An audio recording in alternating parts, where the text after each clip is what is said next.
Hey, welcome to Tabletop Skirmish Games. I'm Lee, and in this video I'll show you how I painted the Kurnoth Hunter from the Sylvaneth Warcry warband with contrast paints.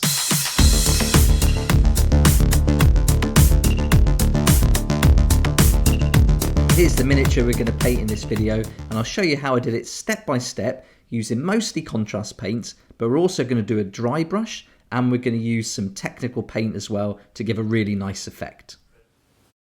So here's the miniature, and he's been put together, assembled, all primed, and the paint I used to do the undercoat was a Wraithbone, and that's a Citadel colour contrast undercoat. And then the paints we'll mostly be using will be contrast paints, and most of these are going to be one coat, which is really nice, and these are great paints to use. The brush I mostly use is the Army Painter Wargamer character brush, but recently I've been moving to the Kalinsky No. 2, and I find that's a lot better and a lot more quality with the brush. This fighter came with a little familiar, so this is the little guy here, and we're going to paint him in this video too. Let's get stuck in with our first paint, which is the Agaros Dunes, and that's a contrast paint. And this is going to be for the legs and arms and all the parts of the miniatures that would look like, I guess, the inside of a tree trunk. So the bark we're going to do in a darker brown, but these internal parts we're going to use this Agaros Dunes, and this is going to give us like a tan colour. And so I'm starting with this bit because this is like the recesses and the most like fiddly bits to get the brush into. And you can see I'm putting quite a bit of paint on my brush, and I'm trying to start and end the brush where I want most of that paint to build up. And because we want to have like a nice area of shadow between this inner part of the leg and with the bark that goes over the top, I'll try and get most of the paint to pool there. But the great thing with contrast paints is when you put it on the model, it kind of wants to run into those recesses and the cracks on its own. So as long as you put it on and try and start and end your brush strokes where you want most of it, but then also just push and pull it around with your brush and put it where you want it to go. Because sometimes it'll also try and build up on the raised areas, so you don't want it to do that. So just move it around. And there you go, I just put a little bit on that rope as well there. And then underneath now I'm going on the armpit. So again, this underside is going to be a lot darker, so I'm heavier on the paint there, and then also underneath where it meets that bark. And then on that raised area, I'll just kind of wick away some of the paint with my brush, and I'll often wipe my brush on some kitchen towel just to remove some excess paint, and then go back to the miniature and wick the paint up with the brush then, and that can help get away if you put too much on. And then here in the neck, again, big dollop to start with, and then just pushing it around, pulling it, and making sure it goes where I want it to go. And with these miniatures, you never know if you've finished or not, because there's so many fiddly bits to get to, so I just keep moving the model, keep checking, making sure I'm covering all the areas that I want to cover with each colour as I go. Right, now we're going to move on to the darker Wyldwood, another contrast paint. And here we go, I'm putting it on all the wood, but where you can see those little branches with the leaves on the end, I'm not painting that with the Wyldwood, so I'm leaving just the ends there ready for the different colour later on. And I'm making sure I give it a nice coat of Wyldwood all over. And with this miniature, it's kind of bumpy, and so I wouldn't recommend using a new or good brush for this. And I'm using the Army Painter character brush here, and it's not like very new. It's been used quite a bit now, and so it's not one of my best brushes, so I'm using that to get it in here, because it's not very smooth and all those bumps are going to make your bristles kind of open up a little bit. So I wouldn't use my better brush, which is at the moment my Kalinsky No. 2, which I really like. I can definitely recommend getting that brush. But here you can see I'm doing the same principle, loading the paint on. I'm not putting tons of paint on. Like one of the recommends, I think when these contrast paints first come out, was to put a real thick coat over everything. And I think you can be too heavy-handed sometimes with these. And on different models with different textures, you put too much on, it's just not going to look good. But on some of them, you can get away with it. Like I am putting quite a bit underneath, but I'm not swamping it in paint. And I'm also not just leaving it where I put it. I make sure I push and pull it around. And that's the key with this paint. You know, you've got lots of control on it. You've got lots of time to move it around before it dries. So make sure it ends up where you want it to go. And then once you have got it in place, just leave it alone and trust that that contrast paint will do the job for you, and it'll dry nice and dark in the recesses, but it'll also come away from the surface to give the idea of a nice highlight. And all the contrast paints are quite different. Like this Wyldwood is very dark. So you put this on and you don't get that much of a highlight from it. And I find when I do like any wood for the terrain, when I did the Catacombs terrain, for example, I used like a dry brush just to give it an extra highlight. And we'll do that with this model later on. But some of them are also a lot paler, so you can see a lot of the colour coming through. Like if you've watched my other videos with the Corvus Cabal, I used a Space Wolves grey for their trousers, and that really lets a lot of the undercoat come through. It's very thin and transparent. So it's just getting used to each paint and what they do. Like a Skeleton Horde, for example, that's another one that's quite thin when it's on and quite transparent. But this one is nice and thick and dark, and a really nice colour for doing any wood effect. So now keeping on going here, pushing it in, making sure it all goes nice and evenly across it. And that's another key, making sure you get a nice even coverage on the different sections. So if you had it thicker on one side and thinner on the other, you're going to get a different finish. So it's just getting a nice balance across the different surfaces. Another thing I need to experiment a bit more with is using the contrast medium, especially with these darker, richer colours like this Wyldwood. And I think that would give maybe some different effects. And then you could start doing some layering and glazing and things like that. But I haven't got there yet. But I think that would work really nicely. And here we go. Just finishing the arm now. And then covering all that. Being a bit careful here now as I get closer to the bow. And if I do go over the lines, I'll tidy it up later on with some white layer paint. But I'm trying to be as careful as I can. And so not putting too much on the brush now here for this part, but enough to, again, seep into those recesses. And then for the face, I'm giving one complete coat, and I'm starting in the middle and then pushing it around, making sure it goes into that jaw and the eyes to give us a nice recessed shadow. And then just turning the model. So I'm moving the model around so it makes it easier for me. And I'm trying to keep my hand and my brush in a similar position. Rather than me moving around the model, I'll move the model itself. And it just gives me more control. I've got my arms braced on the table, and so my hands aren't shaking all that much, so I've got a nice control over what I'm doing. Getting to the end of this stage now, so you can see I've left quite a lot of the tips of this kind of headpiece white as well. I haven't gone over that, and that's getting us ready for the next stage. And for that, we'll grab two colours. So I'll grab that contrast Wyldwood and a contrast Gryph-hound orange, and I'll open them both at the same time. And now at the very ends where the leaves are and the tips of all the parts I haven't painted, I'm going to give that all a coat of this Gryph-hound orange. And all the little bits like on the leg you just saw, I'm going to cover that as well. But I'm not going to go all the way down to the brown on every section. So you can see I left a little bit there. And here I'm just painting those tips and working my way down towards the brown area, but leaving like a little band of the undercoat. And what we're going to do is get some Wyldwood in a second, and then we're going to blend these two together so we get a nice gentle fade between the brown and the orange. And so here we are. So now I'm starting with not too much paint now, but enough to cover that area, and then I'm letting the two colours bleed into each other, and then just flicking my brush around so it gives it a random kind of mix and almost like a little speckle effect.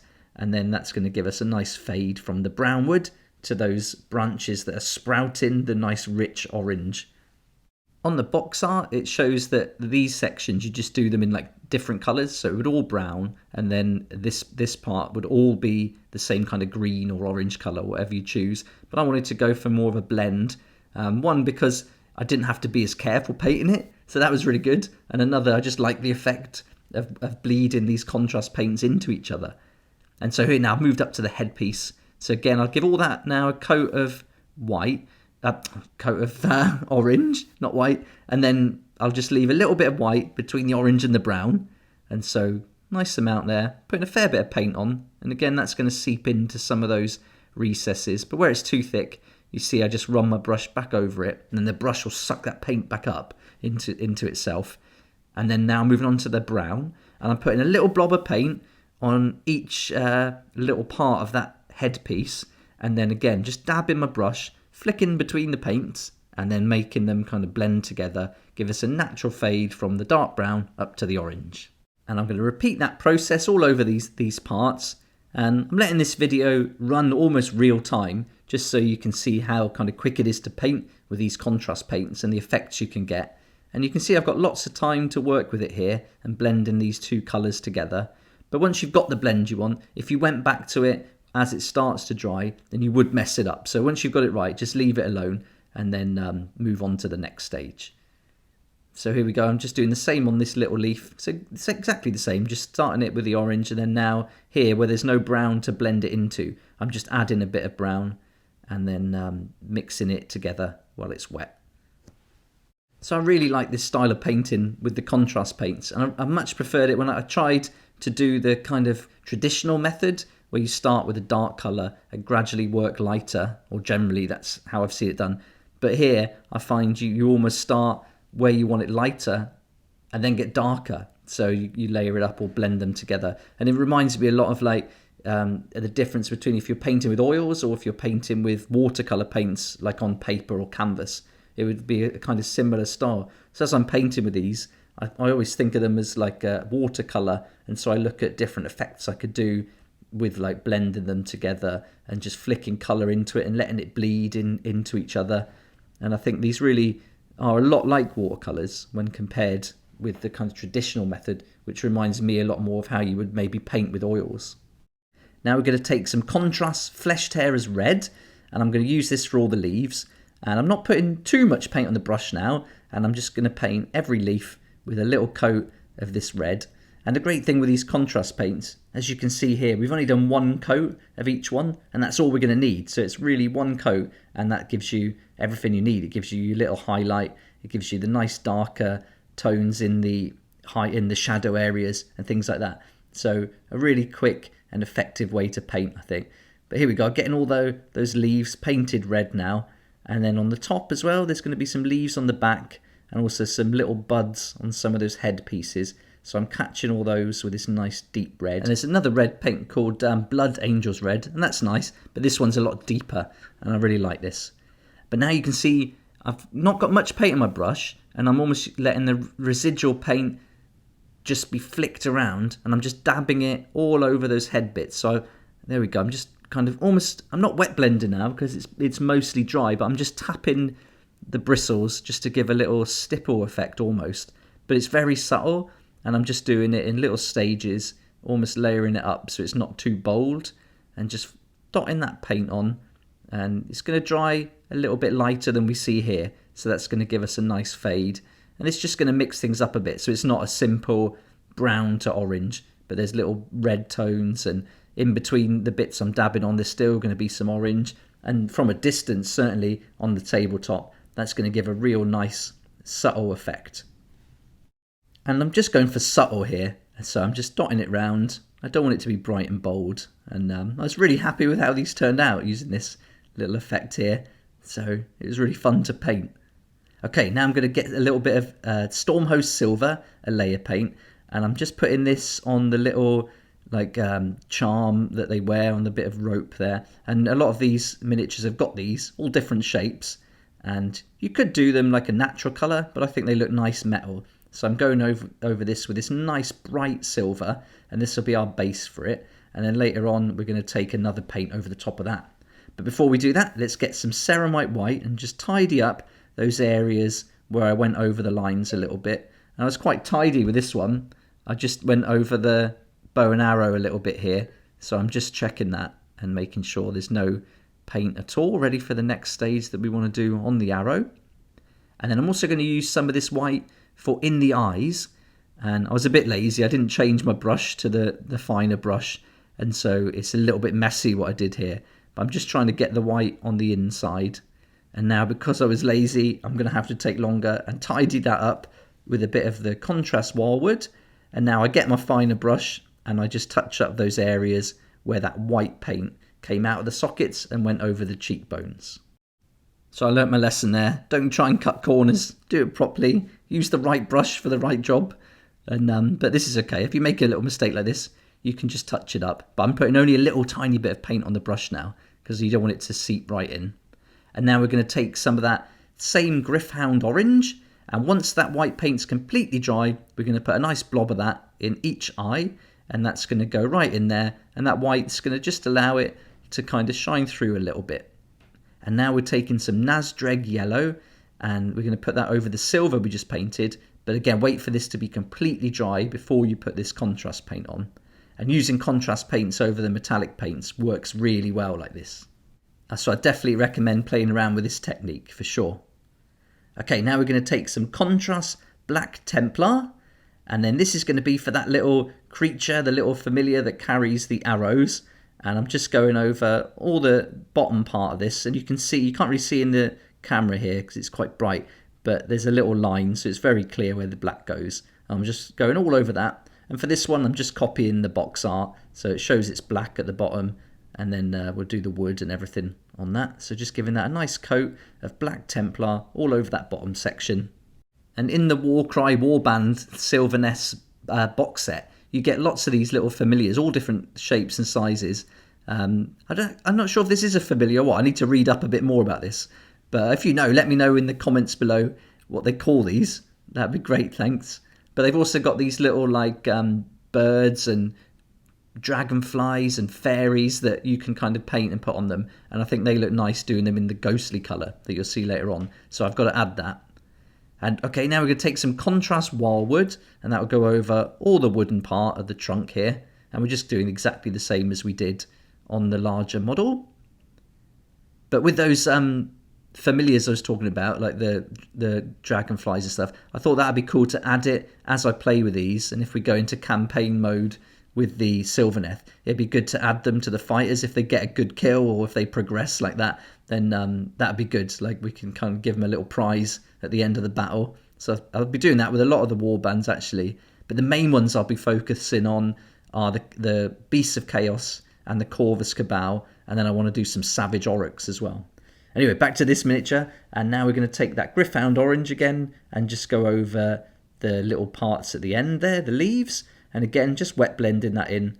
And you can see now, turn around and I'll do the back, and rather than getting some brown out of the pot, I'm just going to steal a little bit off the trunk where it's pooled. So I just dip my brush, there you go, in there, look, get a little bit of brown, and then spread that around and spackle it on. And then exactly as we did before, some fleshed hair as red, and we'll paint those leaves as well. And then just dot that brush gently around it, and give the leaves a coat on both sides. And that's a nice finish. And I didn't want this to look like fire, so I was being careful not to make it look like flames. And I think it worked. And especially once we did the base later, it kind of all made sense. And that's this weird little dude, nearly finished. But before we move on to the arrows, we'll take some Rakarth flesh and this very vegan makeup brush, and we'll do some dry brushing. And these are really soft, these bristles, and they're great brushes. Definitely recommend a makeup brush for any dry brushing. It gives you such a better finish. But here I'm loading up the bristles and then working it into the bristles on that paper towel. Bit more paint because I want to get it right in there. And then I'm really being quite rough to spread it on some kitchen towel and work off as much of that paint as I can. So really getting stuck in, wiping it off. And now we're going to use some nice gentle strokes to give a little highlight on all that wood. And it's also going to make it a little bit more aged, so it's not just completely brown. Because it almost can look like leather if you just leave it brown. But we want it to look like wood, and so this is a nice effect. Just going over those kind of mushroomy things there that grow out, and you can paint those a different colour if you want to. I chose just to keep it simple for this one, and I'm going over it all. I'm trying to go like against the grain, and where it makes sense, just do downward strokes. So like that's going to be the light is mostly going to be above them, and so I'm just doing downward strokes but then going against the grain and being a bit heavier where I think the areas would catch more of that light. So certainly down here, you see all those sharp edges, they're going to catch the light quite a lot. I've started to do this dry brush over the contrast paints quite a lot now. I did it on the skeletons for the Legions of Nagash, and I've done it on the woodwork when I did the terrain, and so I thought it would work out nicely here. And it just saves so much time. You don't have to do like edge highlighting, you don't have to layer up the colours. You can just get a really nice finish quite quickly.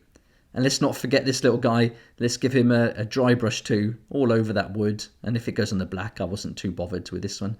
So there we go. Give that a nice dry brush for a highlight.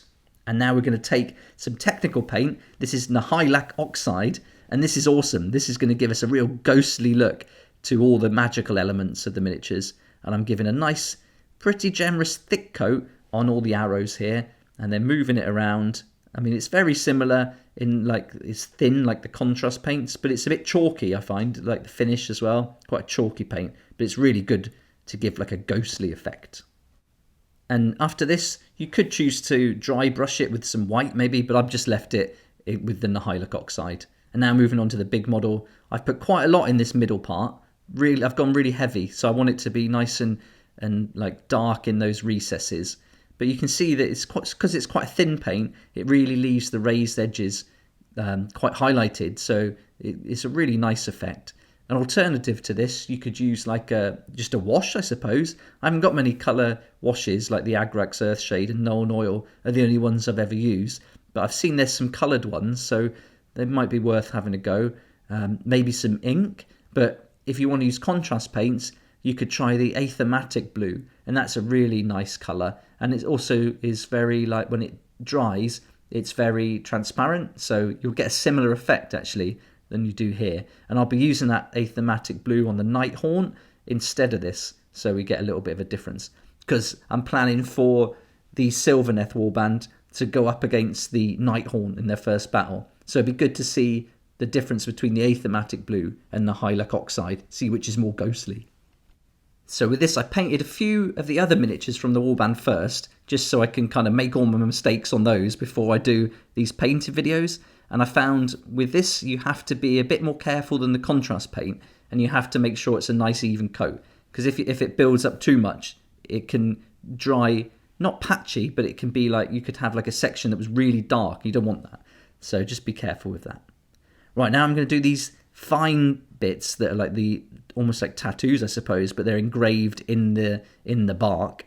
And for this, I've got a small brush, but I'm not trying to necessarily paint within it. I'm just trying to get a decent amount of paint on the bristles, and then as I touch it up to the model, I'm kind of hoping it will suck it into those recesses rather than painting in them. It would just be, I think, for me to paint such thin lines is beyond me. So I'm just letting this paint, it's nice and thin, it's definitely going to run in there. So I'm dotting it on, moving it around. And on this first part, I use my finger to wipe it away off the surface, but that wasn't a good idea. I wouldn't recommend doing this. But you'll see on the next arm I get it a lot better. So here, I get a nice thick blob, more paint, so I'm being a bit more generous. I push it into that recess, really force it in there, and then I wipe off my brush so that there's hardly any paint on there, and I run it sideways across the very surface of the model, and that gets rid of the excess paint. So you see there, that excess paint has been sucked up, but there's enough left in the recess. And so that's what I do all the time now. For all of these, I did that. So I pushed it into the head and then wiped the paint off and then used the side of the brush just to suck it up. And I found that was a much better way of getting a nice effect. And then you'll still get a little bit of residue from it, but because the brown underneath is so dark, you'll just get a very thin, chalky section left, and it'll almost look like it's glowing, so that's nice. That's like a little bonus there. There we are, I'm just finishing that leg as well. And what you could do if you wanted to, once it's completely dry, if you think there's too much of a residue on top of the bark, is just take a little tiny bit of the wildwood, hardly any on your brush, and just gently paint it, and I think that would work. Right, now we're going to take another technical paint called Waystone Green, and this is awesome. I've used this here for the little like gem that's in here, and I'm just putting enough on my brush that I know I'm going to get a good blob coming off it, but being really careful just to dot it on. And this looks awesome when it dries, really glossy, and really does look like a jewel. And I thought it'd be cool to do it for the eyes of this little chap here, so he's getting it on as well. And so I just put 2 goes on each eye, and that looked really good. When it dries, it looks really bright. And there he is, all finished. And I'm really happy with how this turned out. And it was such a big model, I was a bit apprehensive going into it, but I was really pleased with the effects we got from the contrast paints and also from those technical paints. That Nihilakh oxide worked really well, and so I was really pleased with that. This little guy was really simple, and those green eyes turned out really nice, so I was really pleased with that too. And if you want to see how I made the bases for this model, I've done a separate video on that, so check that out, and that'll show you how I made all the bases for the Sylvaneth Warband. I'll put links for you in the description below so you can find all the paints I used in this video, and there'll be affiliate links to Element Games, But those links don't cost you anything extra. In fact, you can save up to 20% with Element Games, and for every sale made through an affiliate link, I get a small commission, and that's going to help me develop the channel. So thanks so much for that support. I really appreciate it. Thank you. I hope you found this video helpful, and I'd love to hear what you think about the Sylvaneth Warband, the contrast paints and the methods I've used here in the video. It'd be awesome to hear your thoughts and feedback, so join in below in the comments section. Thanks so much for watching. Please like if you like it, subscribe for more videos like this, and don't forget to hit that notification bell to join me next time on Tabletop Skirmish Games.